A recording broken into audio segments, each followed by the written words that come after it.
Hello and welcome to the Blue Monday podcast. We've got some happy news, a little bit belatedly, but I think definitely worth grabbing the great and the good from Blue Monday teams to talk about. Ben Bloom, Craig Fimbo. How are you guys? Doing all right? Yeah, nodding. Very well. A little bit. Yes, thank you. Back end of Father's Day has been tiring, let's just say. Tiring, well earned. Well, talking about the father of Ipswich Town. No, I would have gone with well earned, Richard. Well earned. Talking about well earned. Kieran McKenna signed a new deal last week. It felt like our mate Andy Warren was kind of slow walking us through the week with Luongo and then Chaplin and then Friday. An announcement about Kieran McKenna, but 4-year contract, definitely well deserved, as you say, Ben. Some quotes for you guys. I'll start with McKenna. I loved almost every minute of my time with the club so far. It's a proud and joyous day to be able to extend my stay. Look forward to leading the club in the challenges ahead. Clear to see the club is ambitious and moving in a positive direction. We need to work hard each day to keep it going. And Mark Ashton added, delighted that Kieran signed a new deal. Whilst the new contract rewards him for the progression the team has made under his leadership over the last 18 months, culminating in promotion, it also paves the way for the future development, which can be built around continued stability. Which bits do we want to kind of talk to here? I mean, firstly, Craig, this is the news that all Ipswich Town fans kind of wanted, and it weirdly kind of coincided with Leicester appointing Maresca as well, didn't it? It kind of coincidence? You tell me. Yeah, and also Rodgers appearing, around Celtic as well. I think he was being linked to as well. So, yeah, first and foremost, it's fantastic news. It gives as much security as you can get from a manager's extended contract. It gives you that little bit of security that he may be here for a little bit longer than maybe before, or if it doesn't, it protects us from a compensation perspective. As Ben will no doubt say, there are clubs, believe it or not, there are clubs higher up the food chain than us, with more resources than us, with better training facilities than us, that may be a bigger draw in the future. But I'll let Ben say that in his own way in a little bit. But no, absolutely fantastic news. Good timing, as you say. That it looked like it was building up to a bit of a crescendo, didn't it, to the weekend? And the good news came through. As I was at Edgbaston watching the first day of the Ashes, that news came through as well. So yeah, that was brilliant news. Yeah, and I mean, let's deal with this, Ben, because both of you and I are maybe a little bit more cynical than most on Twitter. I think first off, we need to caveat by saying this is fantastic news. McKenna, highly sought after manager. I think maybe I kind of feel like Ipswich fans, there's definitely some blue tinted spectacles that he was never ever going to go. At least the message in the short term is he's here, but we can't be too complacent about this situation, can we? No, we can't. And I've kept trotting out on the one hand, you can't, and we're now starting to hear not Kieran McKenna is a good football manager. We're now hearing best or one of the best young managers in the game at the moment. So we can't, on the one hand, say that and then be mortally upset and offended if he gets indexed to other jobs. And Rich, my week started with a load of DMs from Leicester podcasts, sort of on the Monday saying, oh, what's going on here? Yeah. And, what's it? Apparently he'd done their youth team when he was studying, and all of a sudden they're dreaming up all these links. He was at Loughborough, wasn't he? Yeah, exactly. Dreaming up all these links to the job. So I tried to keep my powder dry. Look, Craig's ribbing me, and he's right to, because I'm probably a little bit too far the other way than the he'll never leave. Look, that's silly. He'll never leave. He's going to be here forever. And probably he could go at any point. We need to be realistic about it. It's probably too far the other way. I understand that. But what this does now is it restarts the kind of agreement from this is like a new D-Day, isn't it? And I'm sure we can discuss what may or may not have been put in the contract, as Craig alludes to, in terms of A, protection for Ipswich Town, and B, protection for Kieran McKenna in terms of if an opportunity does come up. But we now know that if Kieran McKenna is off discussing a job in 2 months' time, that's what we agreed at this point in this contract right now. But look, when the news came through, I was so happy, because we think Russ Martin to Southampton is going to be done very, very soon. And then it was Scott Parker, and then it was Enzo Maresca, and McKenna was always in the background. I was being asked about talks, and I'm like, well, what are talks? Someone text his agent, or has he gone in for an interview? Where are we going with this, Leicester fans? But Leicester have gone the Maresca route. Obviously, the Huddersfield job went back to Warnock a few days before. The Leeds job is still open, but McKenna never got really mentioned for it. So I'm very, very pleased, Rich, that it's done. But I would now bounce back to you and to Craig. What has been put in this contract in terms of going forward and those protections over the 4 years? Craig, I always think people make out that football is much more complicated than it is. There is always a point in all of our careers as individuals where you join a company and everyone's interests are entirely aligned. And right now, we're really fortunate. We've got excellent owners off the back of a promotion, obviously, that McKenna has spearheaded at a division above. We need to remember, of course, that McKenna is still learning the game as well, and that level will be new to him. But I guess my question is, we're kind of fortunate, aren't we, that everything is sort of aligned at this particular point, because otherwise this might have been a more difficult conversation, right? Yeah, that's right. The Venn diagram at the moment is just one big circle, isn't it? It is. There's no real divisions that we can see at the surface. But when you hear the two interviews this week from Ashton and then from McKenna, they were both pretty aligned, weren't they? The one tail end of last year with Matt Holland was another one. It just looked like everyone just singing from the same hymn sheet, weren't they? And you get the same impression for the guys from the ownership structure as well. Everyone's pulling in the same direction at the moment. But as we say, we don't know what's going to happen in weeks, years, months' time. But as you said, Rich, he is still learning the job.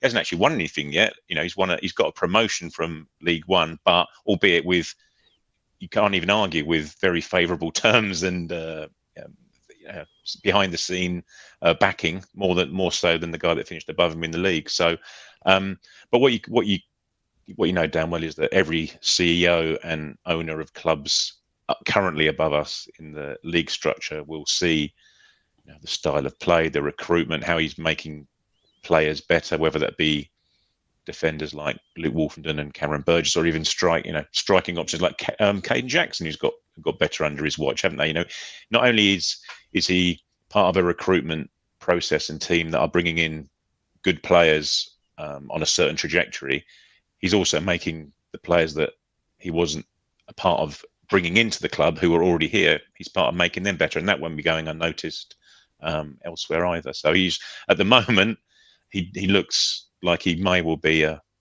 complete package. That's nothing that Ipswich fans didn't sort of realise pretty damn quickly once he'd signed on. But we do need to remember that, this is the first time managing at this level. The level of challenge, we'll talk much more about that going into the season. Of course, I guess from McKenna's perspective, we need to remember this, and this is kind of the flip side of what Ben was talking about. A lot of Town fans majoring on the fact that he's moved his family into the area. That's obviously significant. Obviously, there are other schools available for kids, but it's a nice part of the area, and you kind of get familiar with a certain place. But from McKenna's point of view, there's obviously, we all know and believe that there's this high ceiling for him, Craig. But similarly, Ashton didn't come out and say the expectation is top 6, did he, in that interview? There is definitely a sense that there's some progression needed, but McKenna knows that this game is quite ruthless at times, and these are ambitious owners. So does the 4-year contract, maybe on the flip side, give McKenna a little bit of comfort that we won't be necessarily too trick happy? Not that we expect to need to be, but there is some element of that protection for him too, isn't there? Yeah, of course. But although, you'd think that everyone behind the set, what people are saying in public may not be quite the same as what they're having meetings about on a weekly or monthly basis, in terms of, if we are going to be throwing you X amount of £1 million for that striker, Mr. McKenna, we'd like to be looking up rather than down in the league table. And just a quick point you said, Rich, about this being the first time at this level, obviously, which it is, when obviously it was the first time at League One level for him, and it did take, after that initial surge, it did take a bit of a dip, and it took a little bit of while to maybe just to refocus styles of play and make his it. Valentine's Day light bulb went off, Craig, didn't exactly. It? And then, as Ben has said many times, just to slightly tinker things and go a little bit more direct at times. It'll be interesting to see whether he needs to acclimatise as much in the Championship as he had to do, dropping down 2 divisions to League One. That'll be an interesting thing, or whether we can hopefully hit the ground running and keep that momentum going. Yeah, I was going to ask you about that as well, Ben.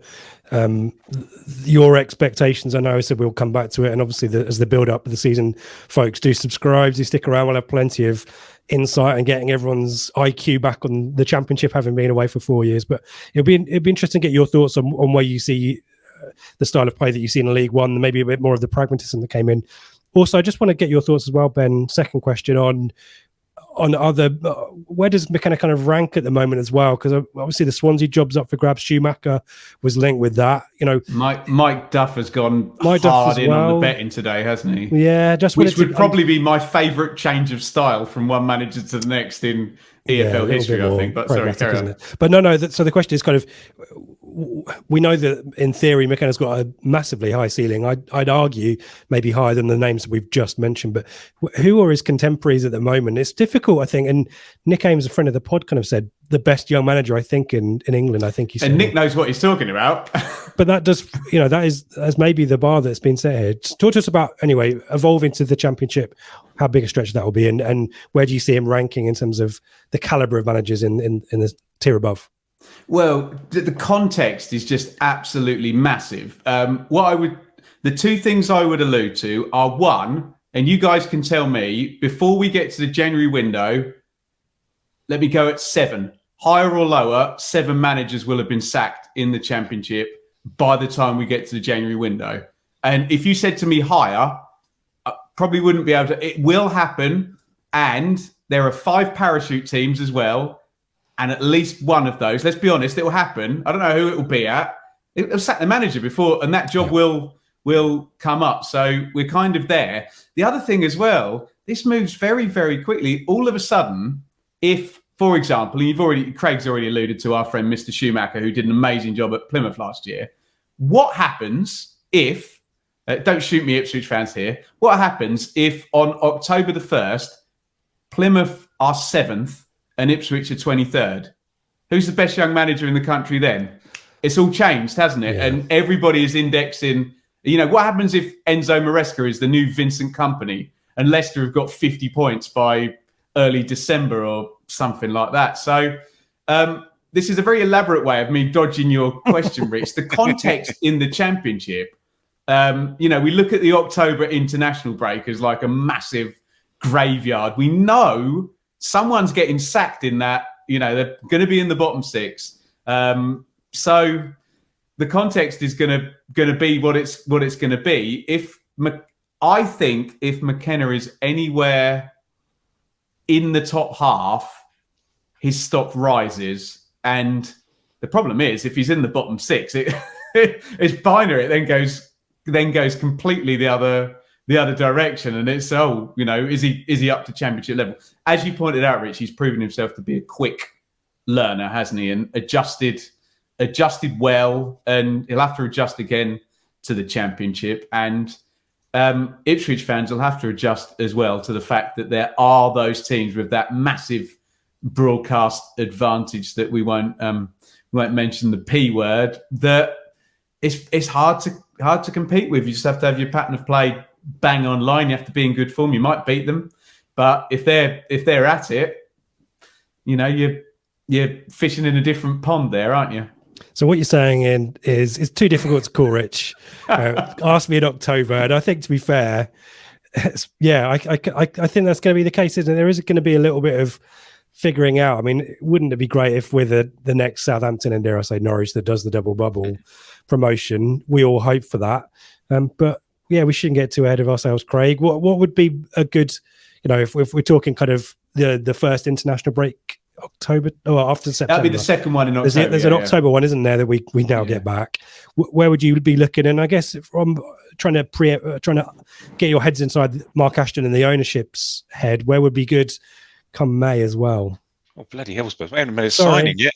Well, if you want, I was going to ask you about what happens next. And obviously, McKenna signing a new long-term deal.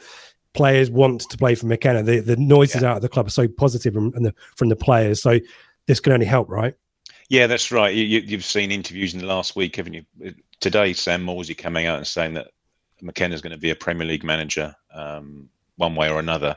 And you've had, ever since the end of the season, pretty much every player that's been interviewed has referenced McKenna and his attention to detail and how they love playing for him and the way that he plays. I think it will depict just, I think, positive momentum. You know, if you're in the top half after the first 6 weeks of the season, into that first international break. Obviously, we don't know what the fixtures look like for another 4 or 5 days, do we? So that may play some part in it as well. But I just think just finding your feet as soon as possible in a new division, and not getting your backside tanned for the first half a dozen matches will probably be seen as a positive. And I say just finding out where you are and measuring yourself up against the other teams, because we don't know what they're going to be like.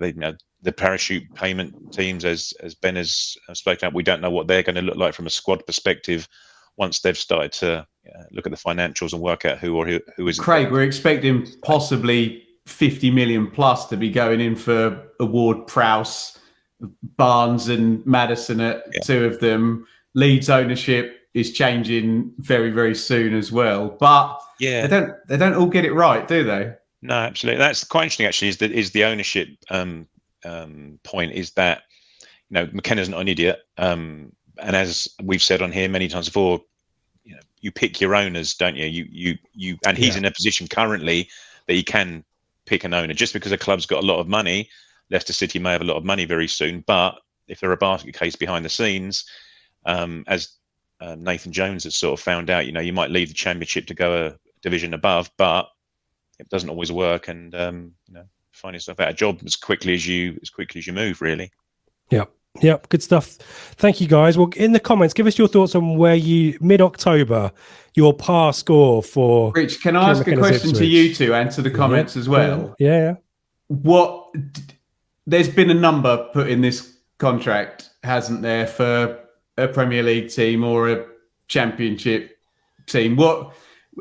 And to the comments, what provisos do you think have been put in? And we're speculating and we're guessing, and we're not contract lawyers or whatnot, but there's going to be a get out for McKenna, Rich, and there's going to be a compensation figure for. We're learning about this Russ Martin contract. That the sticking point there is that Southampton were still a Premier League team when they approached him. So Swansea want one amount for that, and Southampton are arguing, no, we weren't, because we then got relegated. But that's my question to you in the comments. There's going to be clauses in there, isn't there? Yeah, well, if I'm Mark Ashton, a game changer, I'm not sure I'd be putting for Championship. I'm going to be saying, well, we've reserved the right to say no, but we'll at least tell you if the interest comes in. If it's a Premier League club, then I'd imagine there's a chunky amount there. Craig, any different views? Yeah, no, I tend to completely agree with you there, Rich. We're looking to be a higher end Championship club ourselves, so there's no. I think Luton, Craig, got £3 million for Nathan Jones. I think I'm right in that number. Yeah. I would go 5 to 10 million personally, but blue tinted specs maybe again there. Well, let us know your thought. You've got 2 questions there in the comments then, or join us in our excellent Telegram group, which continues apace despite the fact we're in the off season. Join us for there. Blue Monday, ITFC.co.uk for the link for that 2-week free trial, and then a subscription thereafter. Join the debate over there. But yeah, do let us know in the comments your thoughts on a par score, as in where would your expectations for a good start for Kieran McKenna's Ipswich in the Championship be, and speculate along with Craig and Ben and I as to what this new contract might entail in respect of interest from higher up clubs. We'll be back, I'm no doubt, with plenty more exciting stuff to talk about. Hopefully some signings coming up, some new kits at some point as well. But for now, Ben, thank you. Craig, thank you. Happy Father's Day. And Kieran, and for the foreseeable future, guys, we've got Super Kieran.